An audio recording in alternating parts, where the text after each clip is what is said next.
What's up guys, DuArktik here with another Marvel Strike Force video, and in this video we are going to talk about once again escape from Kyln. We have some additional information on the rules which are going to really dictate on how we play this new game mode, and then on top of that we have also the enemies that we're going to face on each of the floors, and we have this thanks to Quick Draw. So once again, big shout out to Quick Draw for the data mines that he provides, and now giving us this window into the future so we can start prepare from this escape from Kyln. From my first impressions, this is going to be extremely difficult, even if you have Super Skrull. Just because you have Super Skrull, it's not going to be a free pass, so keep that in mind. So in this video, we're going to break down all the information that we have, all the enemies that we're going to be facing, and get an idea of what teams we should be using.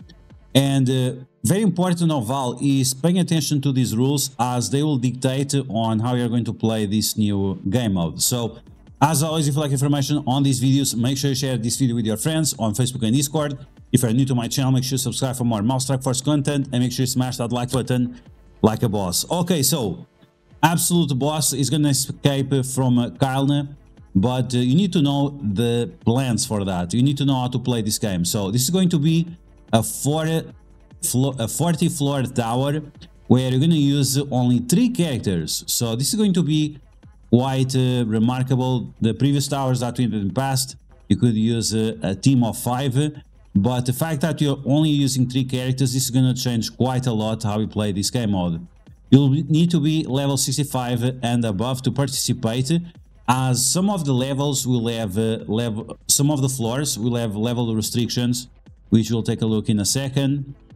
And then, most important, you need to know the prison rules. This is going to be extremely important, and some people think that you just have to one-shot all the floors. It seems like it's not going to be the case. So first off, we have that there will be no cooldown periods between the characters after battle. This means that if your characters, you can use one character on floor 1 and use the same character on floor 2 and floor 3, as long as you are keeping with the restrictions. That also means that if you complete the escape from Kyln in one day, you can start it over if you so desire, and you can use the same characters again. In the past, with the tower, it was not the case. If you reach the top, all of your characters will be on cooldown, so you cannot restart the tower over again. So keep that in mind. Then we have, this is extremely important, the health and ability of the characters will persist throughout the battle, and this is going to be for player characters and also for the enemies. That means, at least from my understanding, that means that you can attack the same node multiple times. So you can use multiple teams in order to ship away the node and then get to the point where you can actually clear it. This is going to be extremely important because on the last stages you face so many enemies, and the enemies are so difficult that if you do not have this rule, it would be impossible for you to clear. So keep this in mind. Now, other point that this rule means is that if you use, for example, Gamora and Phyla-Vell on node number 3 or 4, the cooldowns that we have on Phyla-Vell on node number 3, they'll persist for node number 4 as well. So if she has all abilities on cooldown, then you have to get that cooldown back again. The cooldowns will not reset between nodes, so this is going to be extremely important. Rule number 3, characters can not be healed, and this means that characters cannot be revived as well.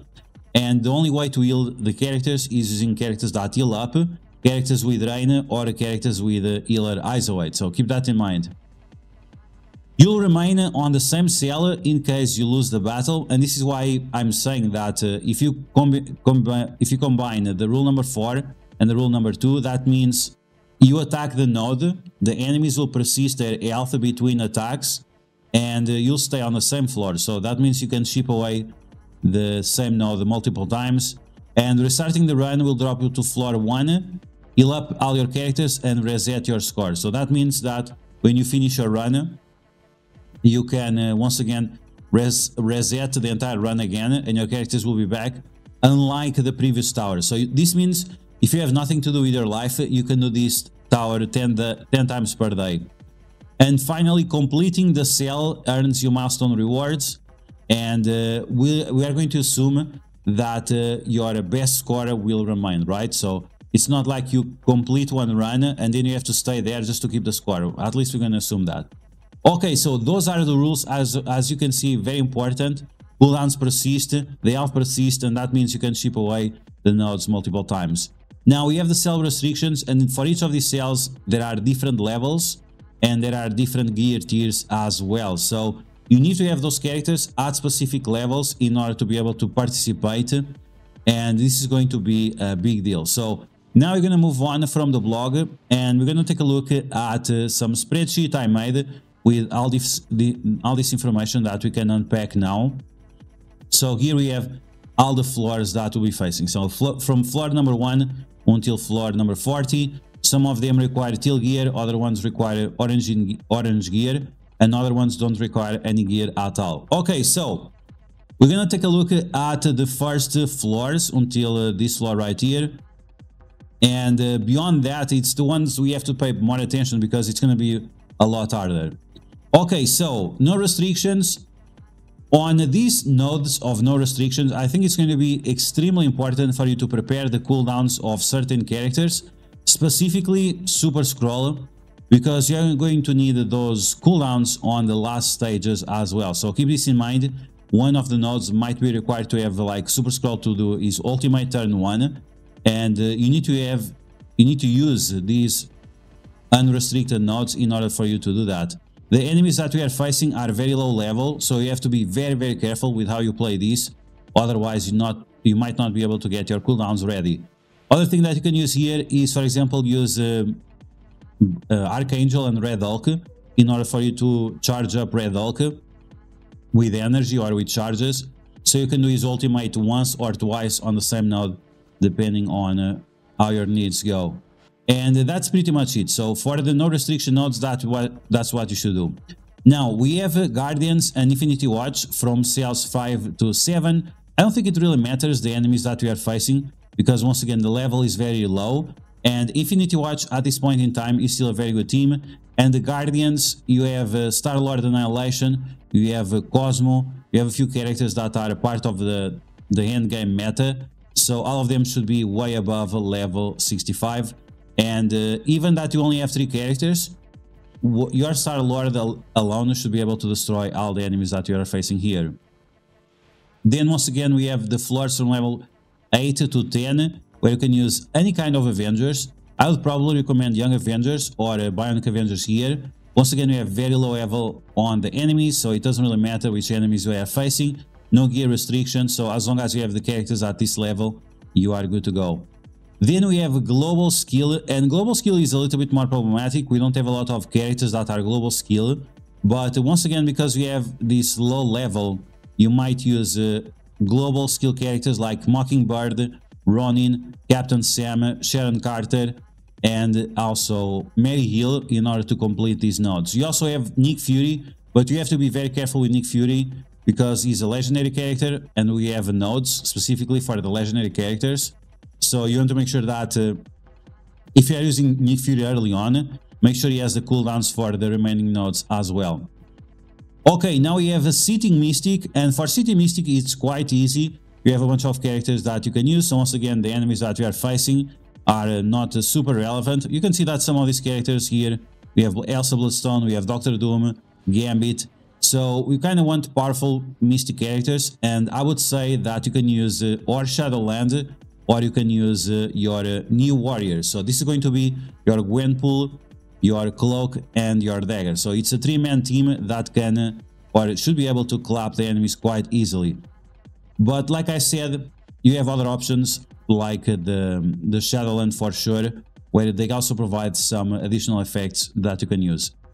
Okay, now we have a level 80, and this is when it starts to spice up, when you need to use your Asgardians. Now, right now we have Bifrost and Hero Asgardians, so you can definitely make multiple teams out of these. One of them are raid teams, other ones are war teams, but your Val alone should be able to solo this content, right?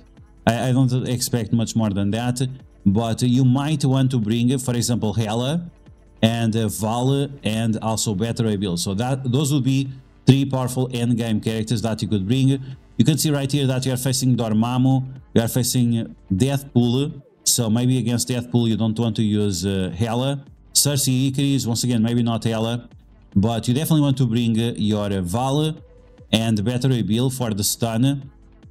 And then you can use the original Thor also for stuns, because he also gets energy and he stuns, so he can be quite useful against these enemies.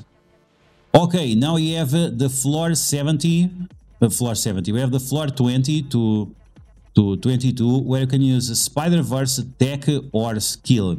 And this time we have gear tier requirements for gear tier 15. So if your characters are not at this gear tier, you are not going to be able to use them. So yeah. So for Spider-Verse, Tech, and Skill, we have Spider-Man Big Time. We have some of the new characters that were released recently. We have Green Goblin Classic. We have Dr. Octopus, and we also have Kraven the Hunter. So multiple characters that are quite powerful, and it doesn't really matter which enemies you're going to be facing. You should be able to destroy all of them. So for example, here we are facing Morgan Le Fay, Agatha. In this one, you definitely want to use Kraven to stop Morgan Le Fay from using her special and her other abilities. Okay, we have also to remember that you can pair up, for example, Mysterio with the Green Goblin Classic for additional turning wind. So depending on which enemies you are facing, so for example on this cell 22, you definitely want to use Kraven. But against this one, the floor 21, you definitely want to use Green Goblin and Mysterio. So for each floor, you might have to use a different team to even within the same tag, right? Okay, now you have a Global Mystic, and for Global Mystic, I don't think it's going to be a problem. We are facing Red Hulk, Abomination, Absorbing Man, Moonstone. So you kind of want to use, I would say, I guess, Darkhold, right? So I think Darkhold would be a great option. They're all Mystic, they're all Global, and we have no restrictions for Legendary. So this means all Global Mystic, and that means you can bring Morgan Le Fay. She's going to remove the taunt from the Absorbing Man, and then you can use Agatha to stun the enemies. And then or with Scarlet Witch, or with Wong, or with Strange, you can turn rewind them and extend those negative effects, and so on. So probably Darkhold is going to be the best team that you can use here. Let me see. Yeah, that's the team I have saved. So it's probably going to be the most convenient one. Okay, then we have Villain Mutant level 90. So this is going to be your Death Seed, right? But you have to be careful right here. We have Cyclops, Forge, Gambit, Nightcrawler, Colossus, Rogue. This is going to be extremely powerful team. So for example, on this node, you cannot use Magneto to blind them. So you have to be careful, and instead you probably have to use Apocalypse or something. So for example, on the first node you can use Death Seed. On the second node you might have to use your Apocalypse. And on the last node you probably also have to use Apocalypse as well. And then you just have to balance out how you're going to play it, with if you're going to go with Archangel and Dark Beast, or if you're going to go with Magneto instead for additional health and resistance and focus as well. Okay, then we have the cell 29 to 31, Tech and Hero Tech, and you guys can see that the enemies are a little bit problematic. We have Mr. Negative and we have Kingpin, so multiple characters with minions. Is there any tech character that... Oh yeah, for sure. So for these tech nodes, you want to use your Kestrel, right? Kestrel is going to stop all these minions, and is going to stop them from having like taunts or anything like that. So bringing maybe your Pegasus here would be a good option. And I think that's pretty much it. So Green Goblin Classic. Ooh, this one is going to be interesting for sure. Green Goblin Classic, Lizard, Raven, Spider Slayer, Dr. Octopus, Shocker. So we have to use Hero Tech that can beat these. So you guys can see, is it possible for you to beat these with Pegasus? Yes, but only if you sack. So you probably have to sack first with Bionic Avengers, and then you bring your Pegasus in order to finish off the node. Okay, then we have the X-Men from floor 32 to 34, and this has X-Men, so no restrictions on that. And you probably have to use Extreme X-Men and Unlimited X-Men. You can see right here that we are facing Apocalypse, Archangel. We also have Omega Red, Silver Samurai. So these are definitely super difficult enemies, and if you're not gonna ship away, it's probably going to be very hard to clear. At this point, we already require Gear Tier 17 and level 95, so this is going to be one of the roadblocks where people are gonna get stuck and not able to progress more. Because let's be honest, like, these enemies are crazy. So Apocalypse, we also have Morgan Le Fay, we have Nemesis, we have Dark Beast, so they are going to be super healthy, super stacked in terms of resistance, and the damage output from them is very high as well. So this is where the problem starts for sure. So all the way to floor 30 easy, pretty easy, I would say, but beyond floor 30, the tech nodes, it's when it starts to get really difficult. Is this going to be before or after the X-Men rework? Probably before. Probably before, since we don't have any information on the new X-Men reworks that the developers promised. It's not a rumor, it was the developers that said it.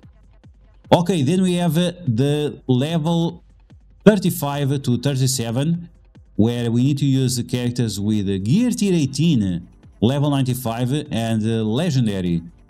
And this is going to be quite tough, so we probably have to use a combination of Horseman characters or something.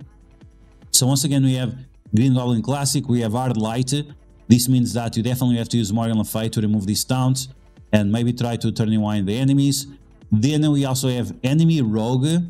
Ooh, this is going to be extremely difficult. So maybe here we have to use Nick Fury to make our Rogue to go before their Rogue. Oh my god, this is going to be tough. Very tough. Very tough. And then we have Zombie Iron Man, Zombie Juggernaut, Hela, Quicksilver, Val, Spider Weaver. So this is going to be another very problematic node, and I don't even know what can we bring. So if we have a Spider Weaver, we also have to bring Rogue again. So you have to use a combination of the Horseman characters with at least Morgan Le Fay, Rogue, and Archangel, so they have energy all the time, and you can use their cooldowns all the time as well. And finally, we have the Bio Villain nodes, and these ones are the ones that people are very afraid of, because they think that you only have to use Super Skrull, but I think it's going to be worse than that. So if you go in game and you take a look at Bio Villains, it's a lot harder than people are thinking. Super Skrull in his own cannot beat it, it's just not the case. So Bio Villain, you can see Super Skrull, you can see Abomination, we have also some of the Masters of Evil, but I think most important is going to be Sinister Six and especially Lizard, because when you take a look at the enemies, look at that. We have a Black Cat right here.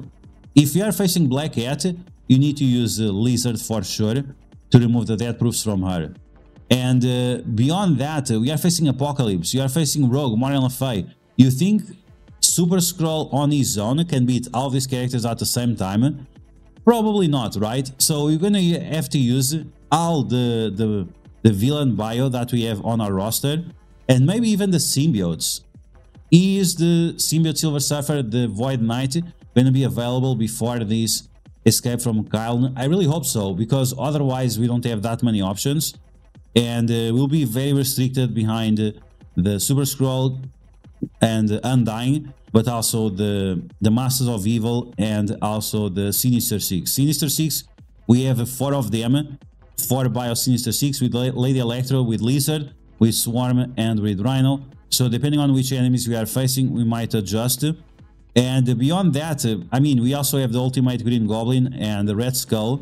We have the symbiotes, but I don't know. I think it's going to be very unlikely that you're going to be able to use those characters without any kind of additional rework. So it's looking very tough, and I don't think the Skrull alone is going to be able to destroy these, because once again, on the last node, specifically, we are facing Super Skrull, Deadpool, Kestrel, Kang, Nova, Black Cat, and Apocalypse. So how can your Super Skrull beat these? I have no idea. I even doubt that will be possible until we have the symbiote rework. But what do you guys think about this? Is it too tough? It seems like it's going to be too tough. And this is going to be, supposedly it's going to be before the level 100 and before the symbiote rework. So I'm really wondering how are you going to be able to beat this new challenge. But we'll be live whenever it happens, and we'll be doing multiple runs in order to maximize our points and see which teams are the most efficient. And like I said, we might have to load up some of our cooldowns in order for us to use right away on turn 1. But let me know in the comments below what you guys think about these. Do you think it's too challenging? Is it too catered for the veteran players and the end game? Let me know all of your thoughts in the comments below. And as always, if you like the information on this video, make sure you share it with your friends on Facebook and Discord. If you're new to my channel, make sure you subscribe for more Strike Force content. And I'll catch you guys later.